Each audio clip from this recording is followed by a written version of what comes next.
Excellent, excellent. So yeah, I'm going to take us through the technology update. Obviously you've heard from Curtis, you've heard from Malcolm around the growth and how things are going, and the budget, and what we're spending or what we're planning to invest in next year. And I'm going to go into a little bit more detail because a lot of that investment will come through the technology and through what we invest in the peering platforms around the world. So the things I'm going to cover in the agenda today, a little bit of an update on Juniper. We've been doing an EVPN proof of concept. Another one we've got following on from the earlier notes on 400 gig, update on where we are with that. We're looking at a Manchester project.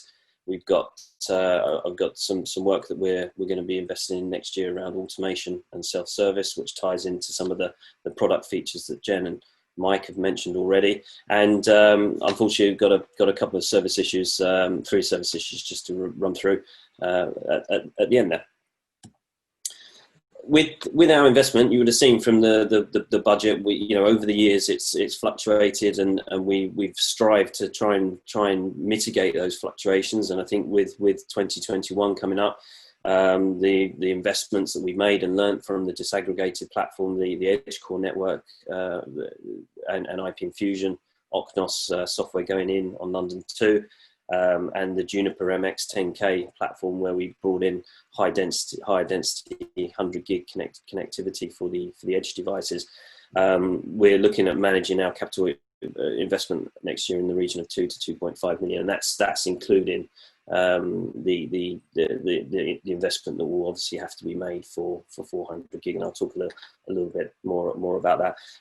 For those that have been with LINX and followed these presentations over the years, I mean, going back to when we switched from 10 to 100 gig, the cycle of investment was quite significant, and there was quite a significant peak around 2012, and then again when the Olympics were on, and then again in around 2015, 16 when we switched from 10 to 100 gig in order volume. So London 1, a little bit of a recap where we are on here. We've run a proof of concept. I mean, the EVPN we've been running on London 2 for a while. We did a couple of tests with Juniper before COVID came in, and we 2019, the end of 2019, beginning of 2020, we were getting to a point where we were getting happy with progress on EVPN, and we were about to do a proof of concept when everything went into lockdown around the end of March. So we had to cancel that. Unfortunately, because of obviously the facilities that Juniper hold are shared across a number of customers, we've had to factor in reorganising that, and we were successful in doing that in October. So we've run through that. We've done it remotely, so we had a team of people over in India and as well as in North America, and obviously LINX staff in London, so across 3 time zones. We've done a lot of this type of remote proof of concepts with Edgecore and IP Infusion. They've got staff in Taiwan, India, and California. So we learned a lot from doing these remote proof of concepts. And 2 of the staff, so Tim and Mark, led on this. And obviously they had to work between a shift between UK and US time zones to really get the best the proof of concepts. And what did we learn? Well, we picked up, actually there's only really 4 issues to talk about, 3 affecting the network. Obviously these slides will be published, and if there's anyone that's interested in following up a little bit more about these specifically, you can always contact through to LINX, and I'm sure myself or Mark will happy to go through these. We had some loss. We do a number of tests around store and failure and restore, and we had some brief loss of traffic during them twice. One has been identified, and Juniper have already got a PR in for that, and the other one, the team is still looking to fix that or find out the root cause of why that occurred. Again, protocol disruption testing, we saw a 5-second outage, which we wouldn't have normally expected, and we're waiting for Juniper to come back on that. And the third one there is LSP issues where primary secondary paths went into a flapping state. Didn't appear to be service affecting for traffic, but again, it needs Juniper to come back to on an explanation. So nothing too serious there. The fourth one we've included, but it looks like that we use MX80s as the CPE to simulate the member connection into the network, and it looks like it's probably that last one was a bug that picked up on the CPE side. But so out of those three, what that means is a little bit of qualification is needed, but overall we're happy with how that proof of concept went. So the bugs that we have found have obviously got to go into a software patch. 18.4 is the latest S version of 18.4 is actually just coming out now. So we're going to have to push any fixes into the next release, which is around 6 to 8 weeks out, which will be the 18.4 S7. What that means is the upgrades that we would need to do to the network before we roll out EVPN is now going to push back into January with the change freeze and all the other workload that's in place. We still think, given the success of the last POC, we will then be, the rollout of software onto the network goes well in January, we'll then be looking to do a full deployment to EVPN from VPLS in Q1 or in February, March time next year.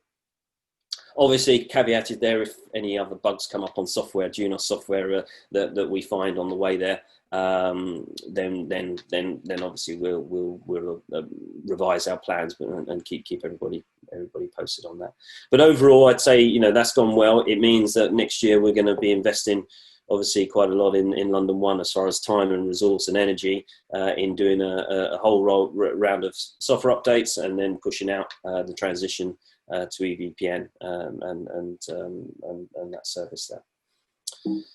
The next area I want to talk about is on the 400 gig.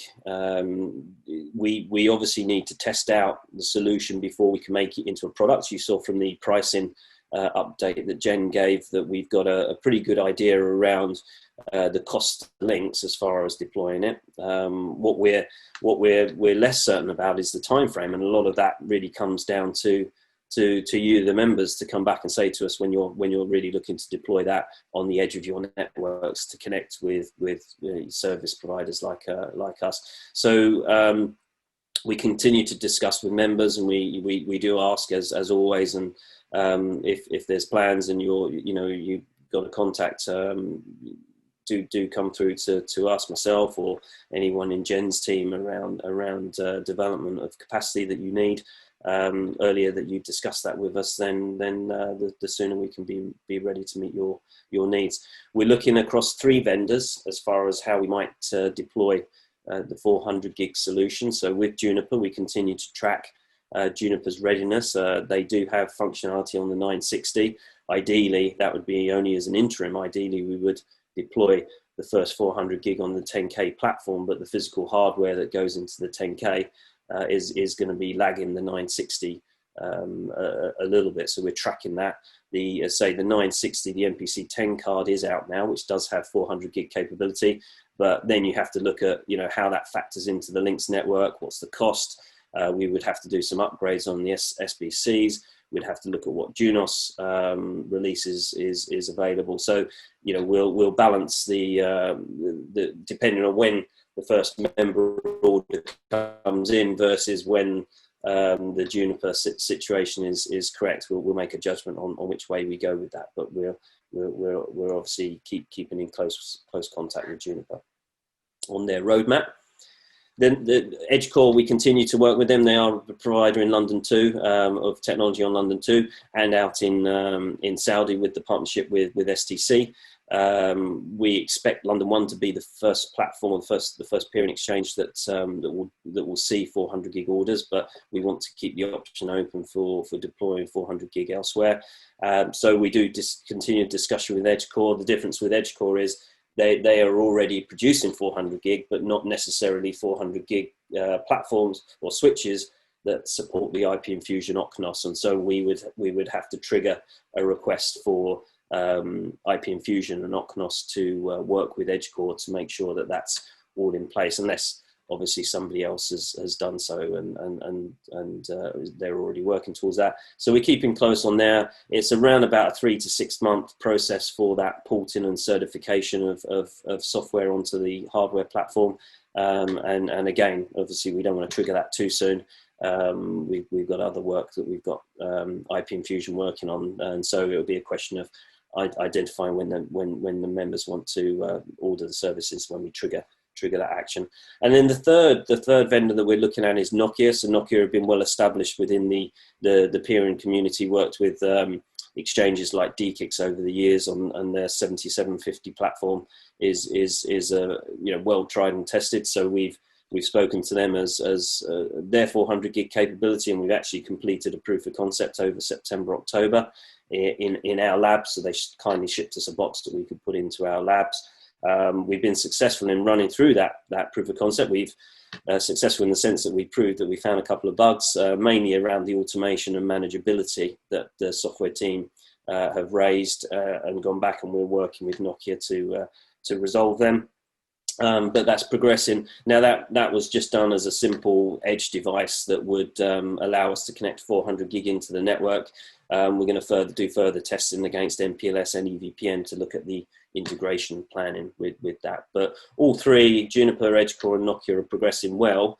Going back to the budget, depending on when we spend, obviously you could appreciate that there'll be a spend that we invest in on the network itself. Let's assume we get two 400 gig orders at two different locations, spares, lab, testers, and you can imagine it starts to add up. So a big chunk of that 2 to 2.5 million investment, the capital investment we're going to make, is around making sure the network is ready on 400 gig and all of the supporting elements that go along with that. So that's 400 gig covered there. I'll just quickly check on the chat, or Jen can just say, I don't know, have we had any questions at this stage from anyone? Not so far. Okay, excellent. Well, we can obviously, there'll be a chance at the end. So Manchester is the next area that I wanted to cover. Now, Manchester is, for those that know, have been running extreme network equipment for a while, the BDX8s. Which were installed in London. So going back to when we upgraded LON2 to Edgecore, we then recycled the extreme equipment up to Manchester and got a little bit more life out of it. It's simply, Manchester has been a really positive story for us, and it continues. Traffic has grown well. We're seeing more ASNs, we're seeing more members connect. Traffic and interest and orders are all positive. So that, coupled with the fact that the extreme kit is end of life and we are running out of spare parts, we're going to make the investment early in 2021 to replace the whole of the LAN up there with the Edgecore solution. It will be very, very similar to what we did in London. We'll build a parallel network. We'll put an NNI between the two networks. We'll transition members over site by site, and then we'll shut down the old network once everything's moved over. So very, very similar process to what we did with London 2. So, the engineers have been through that. I don't see it to be a major problem for them. I mean, the good thing is that we're seeing growth, and we expect to see growth in teledata specifically in Q1 from member orders. The automation, I've been sort of holding back on really going ahead with the move to Edgecore in Manchester, was because we were still ironing out some bugs on automation, and you'd have heard from the LINX Live event in September, and we've now proved out the Oknos 138 upgrade, updated software. It's good. It's been rolled out on the maintenance you've seen onto London 2. That fits in with the automation platform that our software team, Ricardo and his team, have developed, and so Manchester will go in with the new technology and be fully automated from day one, which is fantastic for us as well. So we're going to order the kit November, December. So with budgets and fees and everything going through the process through this meeting, we'll be ordering the kit. With the plan to install and do the migration in early 2021 as well, and that'll obviously be part of the the capital investment and time and engineering focus for early next year. Then, oh, sorry, just before I get on to the next section, this is just a diagram for reference to sort of show you the topology. So the top right-hand corner there is the teledata site, which at the moment is a transmission pot, which is typically just an optical extension with a single fiber. And we're going to, as you can see from the diagram, we're going to be putting diverse fibers into the site and making this making Manchester a 4-site exchange platform. We'll be upgrading the ISLs as we go, putting in new technology, the Sienna to give us n times 100 gig connectivity between each site, and very similar to the London 2 design, we're going with a spine edge core type architecture, and I say that will be built in parallel and then run alongside the existing network.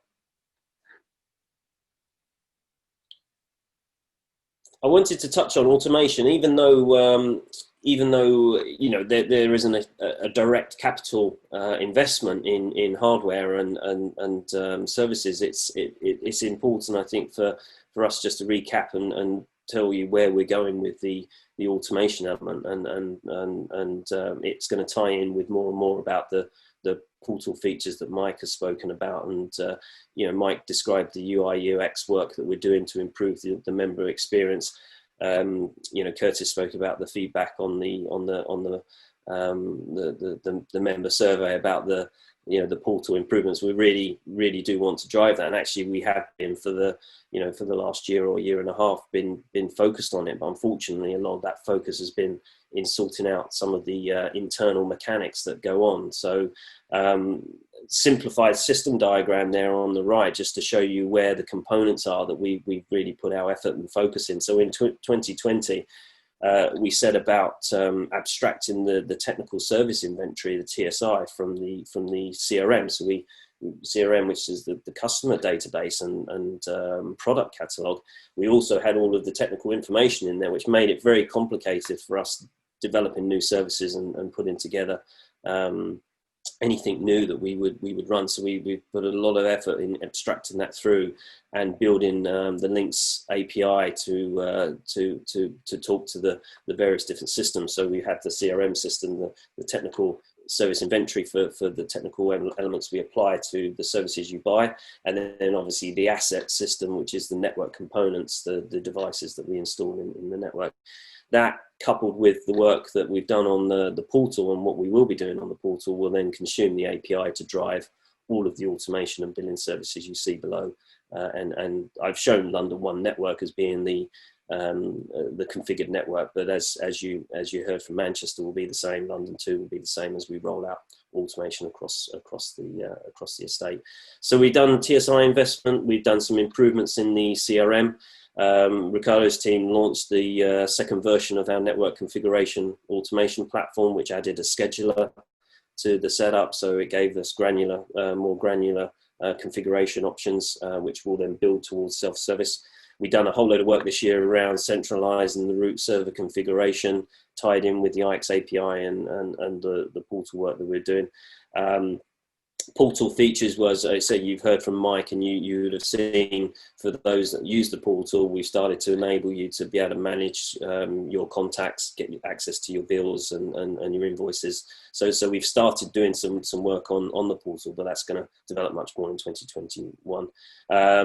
We launched IX API version 1, which was for basic peering services. So you could do a consumption who build a client can then consume LINX services, and we've made investments in our monitoring services. And that was all in 2020, which a lot of it you would have seen a little bit through the portal, but a lot of it was internal, about modularizing our systems and making sure that we had a systematic design of how consumption of services was carried out. For 2021, very ambitious around completing. We've got a little bit of the TSI work to finish off. We need to review and redo the product catalog as LINX launches new services, and Mike spoke about some of the cloud services earlier this afternoon. We've actually got to rewrite some of the pricing logic in the CRM to make it easier for automatic and direct billing. we had some experimentation, let's say, with some of the discounts. So we did some discounts around 100 gig last year, and we'll be looking at how we can reprogram the CRM to make that much more flexible in the future. Version 2 of the LINX API will be deployed. We'll be enabling self-service on the portal, so not just being able to update your own contacts, but actually be able to make configuration changes on the network through the portal as well, and more sort of back-end type improvements across billing and monitoring with telemetry feeds coming out of the network. And some of that will over time be exposed to the membership. It really be that will probably be in the further meetings. I'll give you an update on what and how quickly we can do that. And the maintenance workflow, so we've got some tooling around maintenance and workflow, which will be for LINX staff, but also will hopefully be able to be consumed by LINX members via the portal and things like that. So a lot of work on the system side. As I say, look, this is mainly covered by our network engineers and software engineers in internal development, as opposed to capital expenditure that I spoke about in terms of Manchester and the 400 gig. And then finally, before I get on to service issues, I mean, just to recap on this. Sorry, yeah. There is one question on the 400 gig. Do you want to take it now? Yes, yeah, go on, yeah. Regarding 400 gig, have you evaluated any other merchant silicon hardware vendors? Other than Edgecore, no, we haven't, no.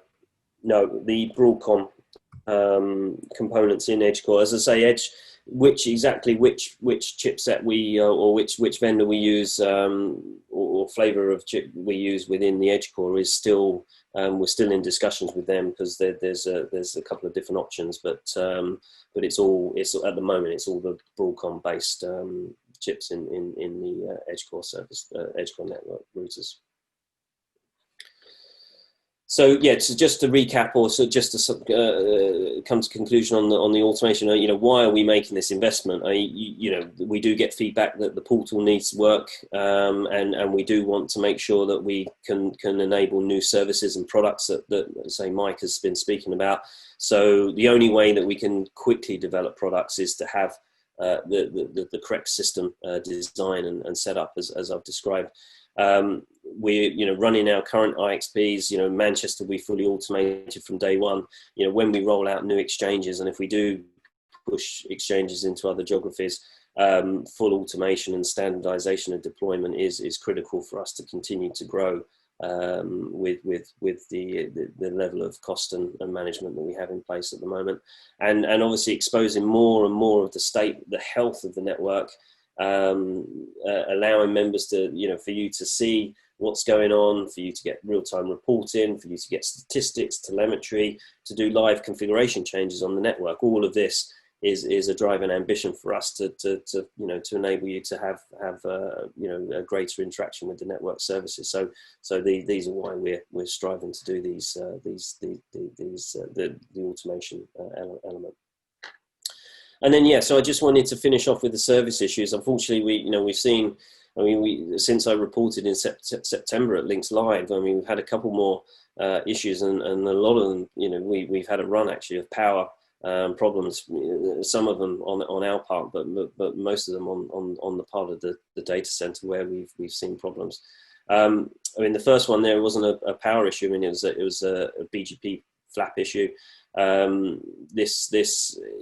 was a configuration change, but a legitimate configuration change, but it triggered a bug on the Juniper side, which obviously we're working with Juniper on to understand why this bug came about. Fortunately, it only affected one edge device, the one at TCM, Edge 1, and there were 9 members active and connected on that, which would have lost their BGP sessions for the duration of that issue.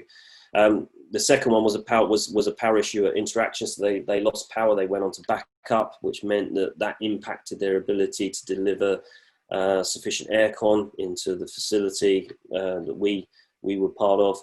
That meant that the temperature rose up, and we've got some safety checks in place where some of the servers had to be powered down, and one of them was the root server. Obviously we have 2 root servers, on the network. So one of them would have gone down under that failure condition, but all of the routes and prefixes would have been available from the other root server throughout, and we always ask members to peer with both root servers. And the final one was a power issue and this was more on our side. We had a PEM failure, which the power function or the power unit in the Juniper device. It didn't just fail; it failed, caused a spike of power to draw, which then tripped out the A feed. Everything then failed over to the B feed, and unfortunately, the rating it wasn't sufficient. We'd crept above the 50% threshold, and obviously we've now gone and done a site survey. You'll see a maintenance coming out. I think Mo's raising the maintenance to rectify this, and obviously we're working with Equinix to understand how we better track the power feed specification versus the actual consumption of power to make sure we don't creep above those 50% marks again. And that's it on the service issues. The only thing to conclude there is just to let you know about some change freezes that are coming up.